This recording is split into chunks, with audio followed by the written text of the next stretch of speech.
So you might be asking, why was there a decay of the handicraft industry? Well, there are actually 5 important reasons for that decay. Firstly, there was a discriminatory tariff policy. Secondly, there was a disappearance of the princely court system. Thirdly, India faced competition from machine-made products. Fourthly, there were new patterns of demand. And finally, the Indian railway system had a great deal to do with this. Okay, now let's take a look at each of these in detail, beginning with the discriminatory tariff policy of the state. Now, the British government was very clever in how it applied tariffs to India because they wanted to be able to extrapolate all of India's raw materials and use it to produce finished goods and then take those finished goods and import them back into India because India had a huge population which could consume these goods. So what they did was they thought, okay, we'll take the raw materials from India and we'll import them from India and we will not charge any taxes on Indian exporters to import them into Britain. But at the same time, once British firms get these raw materials, they will use them to produce finished goods, send them back to India, and there will be no import taxes into India on those same goods. This discriminatory policy allowed Britain to take a big advantage over all other foreign players, and primarily the only big market in India was for British goods. And this was all entirely as a result of the tariff policy. Okay, next, let's move on to the princely court's disappearance. Now, I think it's easier to explain this for you to have a good understanding by talking to you about what's going on in Japan and trying to create an imagination that you can clearly visualize and see how it would have applied to India at the time of independence. So in Japan, we have many different prefectures. Our school is located in Tokyo, right? The next prefecture around Tokyo is Kanagawa. There are other prefectures which are to the north, we have Ibaraki. To the east, we have Chiba. There are a number of prefectures. Now, if you think about the princely court system, just imagine that in each prefecture, we have a leader. And the leader is basically somebody with unchecked power, like a king or a ruler, or somebody who has complete control over that area. Historically, princely courts really appreciated the arts. So each king in each region or each raja or whoever the person was in charge really wanted the arts to flourish. So he rewarded people who were good at arts, who had the ability to create goods. And he took those goods and made them a staple of that area and made sure that those goods were rewarded or the production of those goods were rewarded. However, when the British came in and took over, they completely disregarded this system and all these goods had no markets or they had no place to flourish because all the British wanted to do was to be able to exploit the raw materials and import the finished product. They didn't care about the handicrafts or the artisans of India. So when these court systems, these princely court systems disappeared, all of those artisans suffered greatly.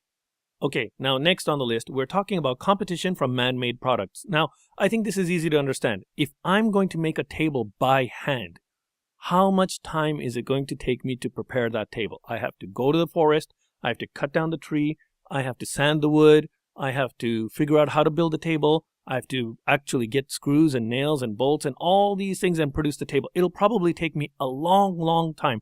So if we think about how much that costs in terms of my labor, it's a very, very expensive process, and there's no way any human can compete with production of goods that are produced by machines, because machines actually don't have to take a break. They work much faster. They have dedicated skills that they have to perform, and they perform them very, very, very, very quickly. Because the people were poor in India, all they wanted to do was buy goods as cheaply as possible. Eventually, unfortunately, because of this tendency and because of their lack of income, Indian artisans suffered. The fourth reason for the decay of handicrafts was the new patterns of demand. Now, the British elite ruled India and they were considered to be like a sophisticated, higher class. So many Indians who were poor aspired to be rich and actually aspired to be white like the British. And unfortunately, because of this, the trends of fashion and the trends of consumption of goods lent towards consuming goods that Britishers consumed, or the tendency was to move away from Indian produced goods or Indian goods because it was cool to be British. This unfortunate trend also had a significant negative impact on Indian goods and Indian production. And finally, we're talking now about the introduction of railways in India. Now, you might be thinking, hey, this is a good thing. The British people did a great thing. They set up the Indian railway infrastructure to help the Indian people commute all over the country and to be able to take advantage of all of the vast resources across their nation. And actually, that is the way they pitched it to the Indians. But what you need to know, and what's really important to understand here, is what the British government did was they had their ships coming into the ports in India, but the access to the raw materials was really, really inconvenient because they were far away from the coast. So what the British government did was they invested in a railway system. And what they did was they connected all the ports of India, wherever they kind of docked to the sources of raw materials. And they were able to extract those raw materials and bring them out to the ports and then send them back to Britain. This was not at all done with the intention of helping the Indian people. So although they packaged it as a way for Indians to benefit, it was entirely done with the purpose of exploitation. Okay, now that we've come to the end of the industrial sector on the eve of independence, I want you to think about this in a kind of big picture context. So we started with discussing the systematic deindustrialization of India, and I think you have a clear understanding of why that was happening. Firstly, the British government at every possible turn exploited India wherever and whenever they could. They used tariff policies to their advantage. They exploited India for its raw materials. They took those raw materials, created end products which were produced more cheaply than those that were produced in India, and then resold them to the Indian market. They established the railways for their own benefits. All of these things were done to explicitly exploit India. So what I want you to take away from this is that the British government did everything that they could to exploit India at the eve of independence.